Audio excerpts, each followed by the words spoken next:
के शो में। पेट्रोलियम मसनूआत की कीमतों में रिकॉर्ड इजाफा, क्या माफिया की जीत?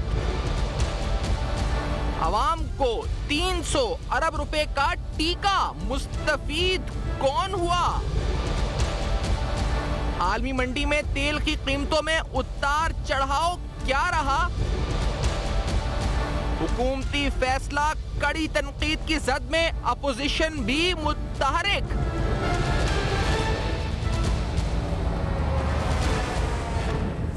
अस्सलाम वालेकुम। पस पर्दा हक़ाइक़ सनसनीखेज़ इंकशाफात प्रोग्राम बेनकाब में हूँ आपके साथ सैफान खान। आज पाकिस्तान स्टॉक एक्सचेंज की इमारत पर जो हमले की कोशिश नाकाम हुई, उस पर सलूट है पाकिस्तान की जो सिक्योरिटी फोर्सेस हैं इनको। यकीनी तौर पर पाकिस्तान की जो सिविलियन हैं, जो आपकी मिलिट्री जो लॉ इन्फोर्समेंट फोर्सेस हैं, यूनिफॉर्म फोर्सेस हैं, उन सबको सलूट सलाम। जिस तरह से उन्होंने इस पर अपनी जानवी कुर्बानी भी दी, यकीनी तौर पर पाकिस्तान को तहफ़्फ़ुज़ बनाने के लिए दिन रात एक करते हैं। आज एक बार फिर उसकी मिसाल देखी जब सिर्फ चंद मिनट के अंदर उन दहशतगर्दों की हस्ती दुनिया से मिटा दी गई। और फिर उसके बाद जो कोशिश थी कि पाकिस्तान में इन्वेस्टर्स कॉन्फिडेंस को हर्ट किया जा सके, पाकिस्तान की आलमी सतह के ऊपर साख को मुतासिर किया जा सके, जो कॉन्फिडेंस है इन्वेस्टर्स का, उसके साथ साथ शहरियों का जो अमन अमान के हवाले से है, उसको मुतासिर करने की एक नाकाम कोशिश थी, वो भी कामयाब नहीं हुई। हमने देखा कि स्टॉक एक्सचेंज में ट्रेडिंग स्मूथली जारी रही और हमने इन्वेस्टर्स के कॉन्फिडेंस पर या इन्वेस्टर्स की ट्रेडिंग एक्टिविटी के ऊपर, उनके सेंटिमेंट्स के ऊपर किसी किस्म का नेगेटिव इंपैक्ट आते हुए नहीं देखा। तो ये रेजिलेंस है जिस पर हम पाकिस्तान मजमूई तौर पर कौम को भी सलूट करते हैं कि किस तरह से हम रेजिलेंट रहकर हमने ऐसे हमलों को नाकाम भी बनाया, बल्कि और इस हमलों का नुकसान अगर जो सेंटिमेंट्स पे होना था वो भी नहीं होने दिया।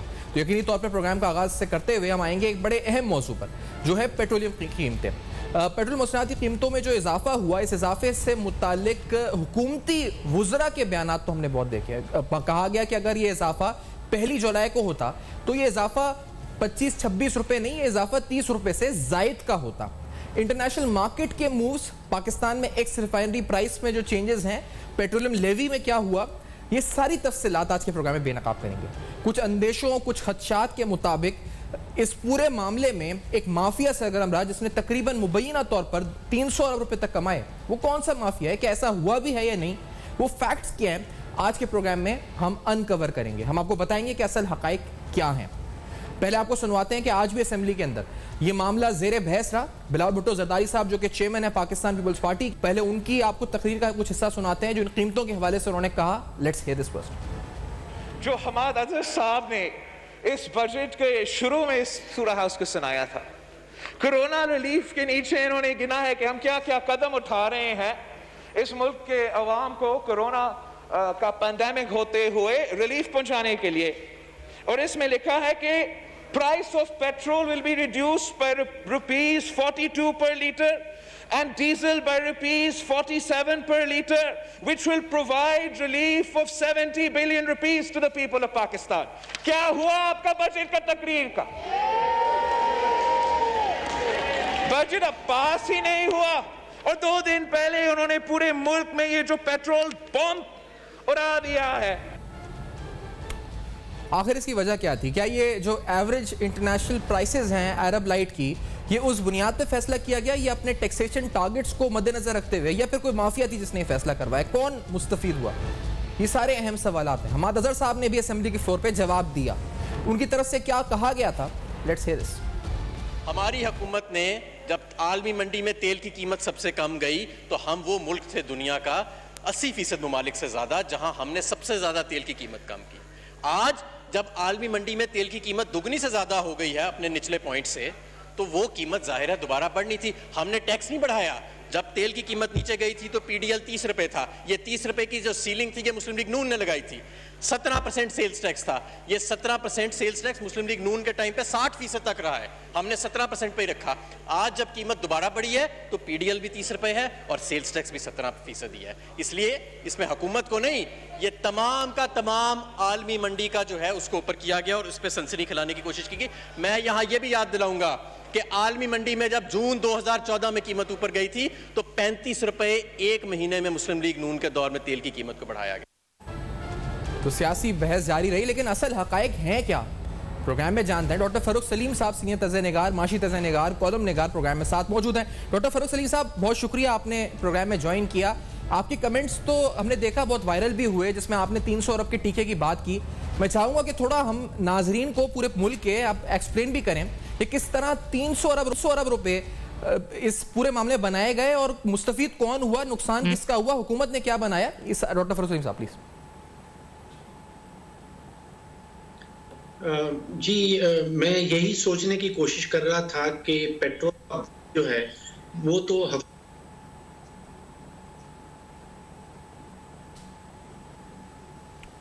जी मेरी आवाज जी डॉक्टर साहब मुझे आवाज आपकी आ रही है, आप बात कर सकते हैं। डॉक्टर साहब जी आवाज आ रही है।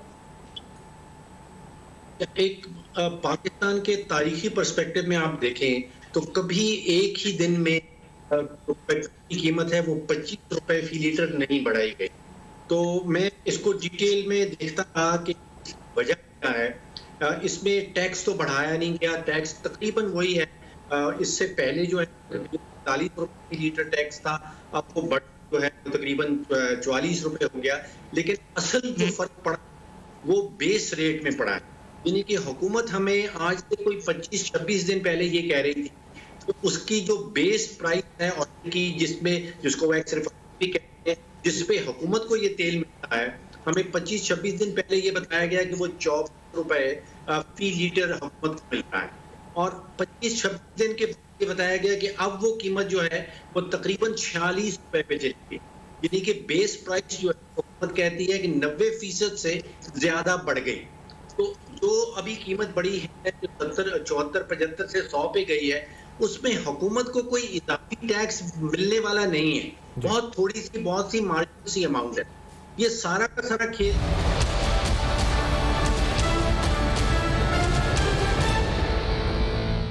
Welcome back. आप देख रहे हैं बेनकाब और अहम तरीन सवालात के पेट्रोलियम की कीमतों में जो इजाफा हुआ उसके पीछे वजह आखिरकार क्या है। अपने टैक्सेशन अदाइफ हदफ हैं हुकूमत के या इसके साथ ये मामला कुछ और है, ये कोई माफिया है जो जीती है जिसके बहुत से पैसे बने हैं इसमें।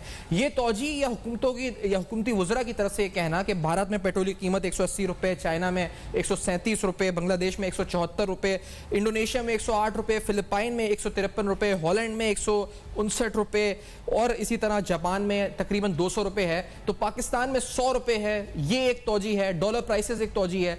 लेकिन क्या ये असल वजह है भी?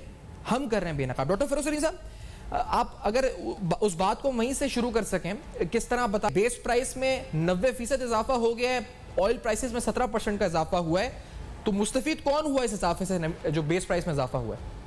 देखिए, जब आप और मैं पंप पे जाते हैं पेट्रोल खरीदने के लिए, तो उसमें जो कीमत हम अदा करते हैं उसके 3 हिस्से होते हैं।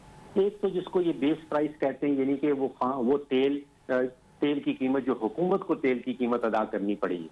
फिर उसमें खर्चा जमा किया जाता है जो डिस्ट्रीब्यूशन कॉस्ट है, और फिर एक बहुत बड़ा एलिमेंट है टैक्स का। अब जब 74 रुपए और 52 पैसे पेट्रोल की कीमत बिक रही थी 26 तारीख से पहले, उसमें तकरीबन 41 रुपए का टैक्स था, उसमें 9 रुपए 70 पैसे के अखराजात थे, और बेस प्राइस हुकूमत हमें खुद से बता रही थी कि वो 24 रुपए। फिर अचानक 26 तारीख को जो 74 रुपए से कीमत पहुंच गई 100 रुपए, और उसका आप दोबारा से वही एनालिसिस करें तो टैक्सेस जो हैं वो 41 से तकरीबन 44 चले गए, कोई 2.5-3 रुपए का वहां पे फर्क पड़ गया।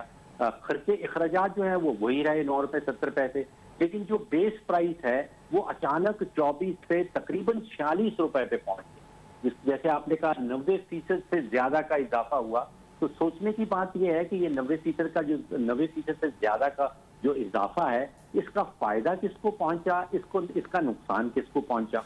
अब इसका फायदा तो क्लियरली उन कंपनीज को पहुंचा जिन्होंने सस्ते दामों का तेल स्टॉक कर रखा था। अब आपको याद होगा कि ओगरा ने जून की 9 तारीख को कोई 6 कंपनीज के नाम बताए थे, किसी को 50 लाख रुपया, किसी को 1 करोड़ रुपए का जुर्माना किया गया था। ये वही कंपनीज हैं जिनके पास स्टॉक्स पड़े हैं। टीका लग गया आपको और मुझे, फायदा हुकूमत को तकरीबन ना होने के बराबर हुआ, और इसमें मेन फायदा हो गया वो तकरीबन 18 ऑयल मार्केटिंग कंपनीज कहलाती हैं, या जिसके पास भी स्टॉक पड़ा था, अगर रिफाइनरीज के पास कुछ स्टॉक पड़ा था। तो मैं सारा खेल समझ नहीं सका कि बम फाड़ा हुकूमत में, हुकूमत का अपना कोई फायदा नहीं हुआ, 22 करोड़ आवाम का बेतहाशा नुकसान हो गया। तो ये तो एक किस्म का मुकाबला लगता है कि 22 करोड़ पाकिस्तानी एक तरफ और 18 तेल की कंपनी दूसरी तरफ, और जब फैसला हुकूमत ने सुनाया तो वो फैसला तो 18 कंपनियों के हक में आया और 22 करोड़ पाकिस्तानियों को उसमें नुकसान उठाना पड़ा। लेकिन डॉक्टर साहब, ये जो मामला है, हुकूमती वज़रा ने डिफेंड करने की जिस तरह कोशिश की है कि पाकिस्तान में ये जो कीमतों में इजाफा हुआ है ये अभी भी कम है, ये 31 रुपए हो सकता था, ये 31 रुपए की कैलकुलेशन ये कैसे बताई जा रही है? अगर ये ओगरा की तरफ से अगर एवरेज प्राइस 17% बढ़ी हैं तो ये 31 रुपए या 32 रुपए कैसे बढ़ सकता था पेट्रोल? देखिए सफान साहब, एक तो जो नॉर्मल तरीका कार है, आपको याद होगा कि हमेशा ओगरा एक समरी बना के भेजती है, फिर उस समरी के ऊपर हुकूमत अपना फैसला लेती है और फिर पहली तारीख को वो वाला रेट जो है उसके ऊपर अमल दरामद शुरू हो जाता है।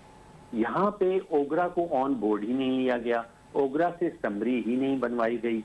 यहाँ पे मुझे नहीं समझ पड़ता कि किसने ये नोटिफिकेशन निकाल दिया, कैसे उस नतीजे पे पहुंचे कि उनकी बेस प्राइस जो है वो 90% उसमें इजाफा करना है। इसमें एक तो कानून को फॉलो नहीं किया गया जो हमेशा किया जाता है, हर महीने हमें बताया जाता है, और एक इसकी अमल दरामद जो है वो अचानक 26 की रात को शुरू कर दी गई या 27 की सुबह को शुरू कर दी गई। जैसे हमेशा हमारी प्रैक्टिस रही है पहली तारीख को, वो पहली तारीख वाला मामला यहाँ पे नहीं हुआ। अब अगर आलमी मंडियों में आप देखें तो जो महीने भर का रेट है वो मैंने देखा कि एक महीना पहले तकरीबन $33 का एक बैरल था और फिर महीने भर के बाद वो तकरीबन 38.50 का एक बैरल हो रहा, तो 17 या 18% उसमें इजाफा आया है। अब हुकूमत हमें ये भी बताती है कि आज जो हम तेल खरीद रहे हैं वो एक्चुअली हुकूमत ने 45 दिन पुराना खरीदा होता है और वो 45 दिन पुरानी प्राइस आती है। अब उसमें यह है कि जब आलमी मंडियां बड़ी तेजी से गिर रही होती हैं तो हमें बताया जाता है कि जी आपको महंगा दिया जा रहा है बिकॉज हमने 45 दिन पहले खरीदा था। जब आलमी मंडियां चढ़ रही होती हैं तो फिर वो 45 दिन वाला रूल जो है वो खत्म हो जाता है, वो हम भूल जाते हैं। फिर अचानक हमें भी एक टीका लगा दिया जाता है। उस वक्त ये नहीं ख्याल किया जाता कि जो 45 दिन पहले कीमत थी उस पर आपने तेल खरीद रखा है।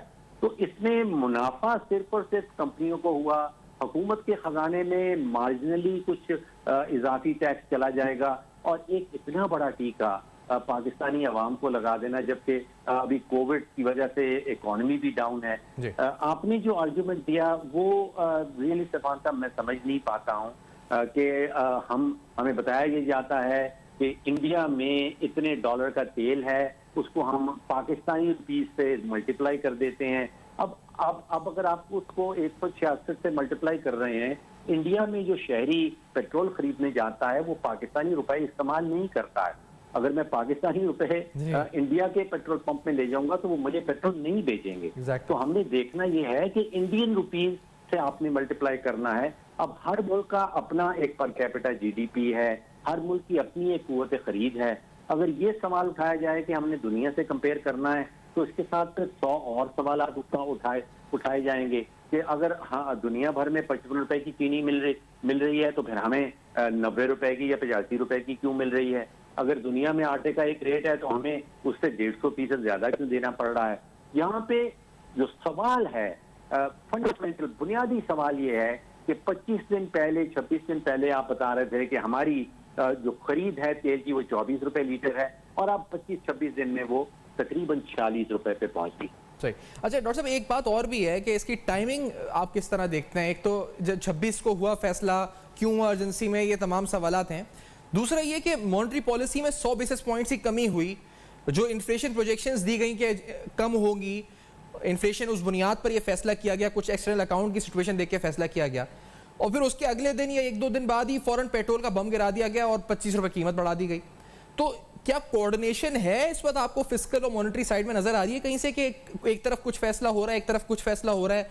अगर ये बात पहले होती तो शायद 100 बेसिस पॉइंट की कमी भी नहीं होती डिस्काउंट रेट में, अगर ये पहले होता फैसला। तो आपने बहुत अच्छा नुक्ता उठाया कि क्या हुकूमत का एक हाथ जो काम कर रहा है क्या उसको पता है कि दूसरा हाथ क्या करने चला है?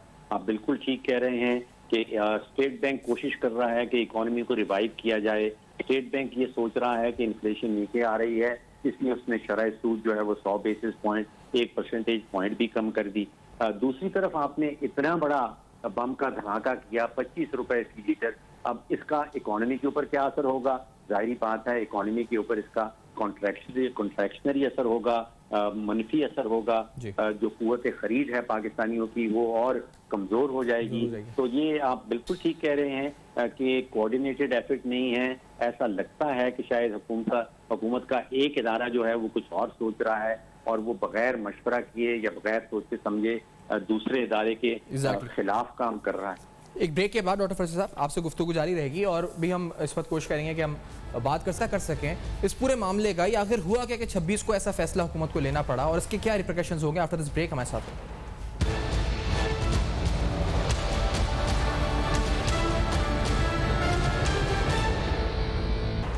Welcome back. आप देख रहे हैं बेनकाब, और बेनकाब में कुछ अहम तरीन सवालात पेट्रोलियम प्राइसेस के ऊपर, इस पूरे प्राइसिंग फार्मूला, इस पर ट्रांसपेरेंसी लाना, फाइनेंस बिल, पार्लियामेंट में भी आज इस पर बड़ी बहस हुई। नवीद कमर साहब ने कुछ वैलिड पॉइंट्स और पर्टिनेंट पॉइंट्स भी उठाए थे। साबिक वजीर खजाना इस प्रोग्राम में साथ मौजूद है। नवीद कमर साहब, ये पहले तो जिस तरह आपने बात की भी थी कि सेल्स टैक्स हो, सरचार्जेस हो, पेट्रोलियम लेवी हो, ना हुकूमत अपने तौर पर सारे इख्तियारात रख दिए, अपने मर्जी से उनको बढ़ाना, उनको नीचे करना, ना पार्लियामेंट से पूछना, ये आइन की भी खिलाफ वर्जी है। और फिर आपके नजदीक इस इजाफे से फायदा किसका हुआ? Who is the main beneficiary?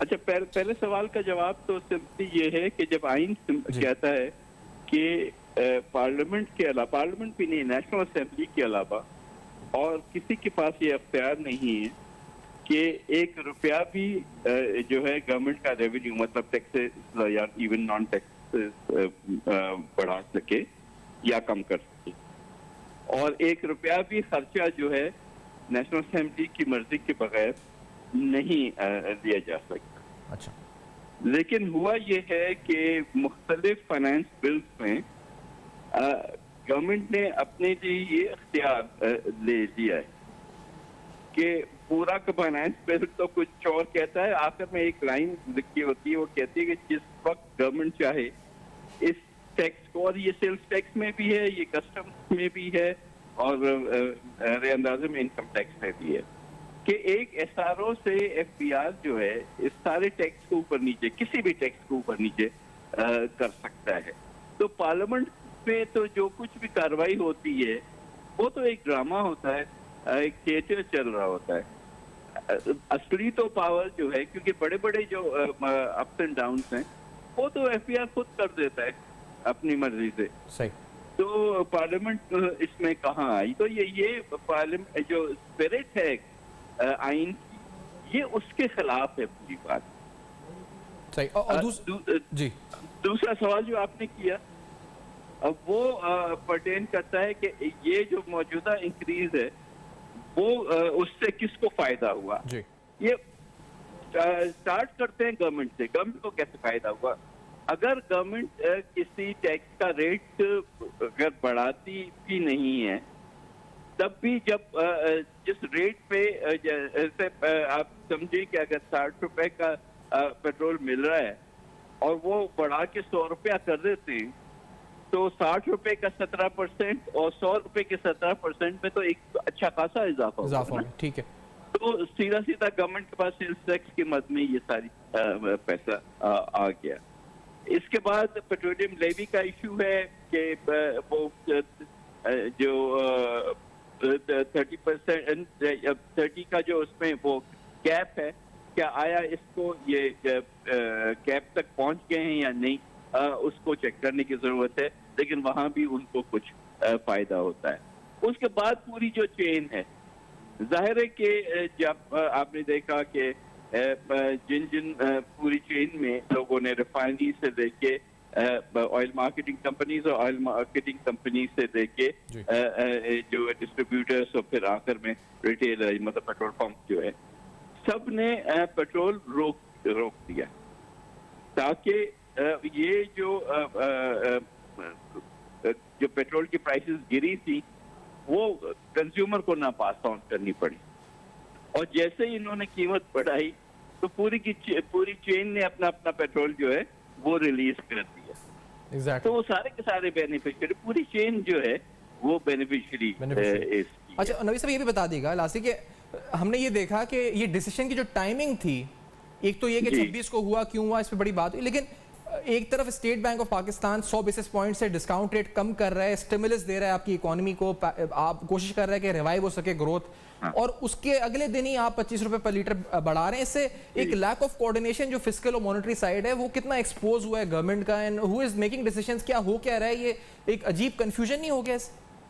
देखिए, जाहिर है कि ये नहीं होना चाहिए। अगर हम ग्रोथ की तरफ जाना चाह रहे हैं तो फिर तो हमने एक सिम्त में ही जाना है ना। ये तो जैसे आपने कहा कॉन्ट्रडिक्टरी पॉलिसी एक्शंस कि एक तरफ तो आप इंटरेस्ट रेट्स को कम कर रहे हैं, दूसरी तरफ आप जो बेसिक आपका कॉस्ट ऑफ बिजनेस है जिसमें फ्यूल कॉस्ट आती है, क्योंकि ये यहाँ नहीं रुकेगी ना। ऑब्वियसली इसका इफेक्ट जो है वो इलेक्ट्रिसिटी प्राइसेस पे होगा, वो भी बढ़ेंगी, और गैस प्राइसेस तो मेरा ख्याल अनकरीब एक आध रोज में शायद चेंज होने का वो बात कर रहे हैं। तो अगर सारी इनपुट कॉस्ट जो है बिजनेस की बढ़ जाएं तो इंटरेस्ट रेट कम होने से तो कोई भी फायदा ना होगा ना। सो हम फिर वही रिसेशन में रहते हैं। इधर से थोड़ा सा दिया, उधर बहुत कुछ जेब से निकाल दिया, फायदा तो कुछ भी नहीं हुआ। सो हम रियली ये सोचें कि इस हुकूमत का कोई इरादा नहीं है इवन बिजनेसेस को स्टार्ट कराने का या मुल्क की जो इकोनॉमी है उसको धक्का दे के थोड़ा तेज करना है। सही है, ये कॉन्ट्रडिक्टरी पॉलिसी है जो एक्सपोज हुई है। नवीद कमर साहब, आपने बयान दिया, अपना शुक्रिया, आपने बताया जी कि इस वक्त क्या मामला आपको आएंगी सूरत में नजर आते हैं। सजाना भी साथ मौजूद थे। इस ब्रेक के बाद वापस आएंगे कुछ इस पूरे मामले को कंक्लूड करते हुए कि किसका फायदा हुआ, कौन बेनिफिशियरी है और नुकसान किसका हुआ, टीका किसे लगा। 300 अरब का मामला डॉक्टर फरोज साहब एक्सपोज कर रहे हैं। इस ब्रेक के बाद हमारे साथ रहेगा।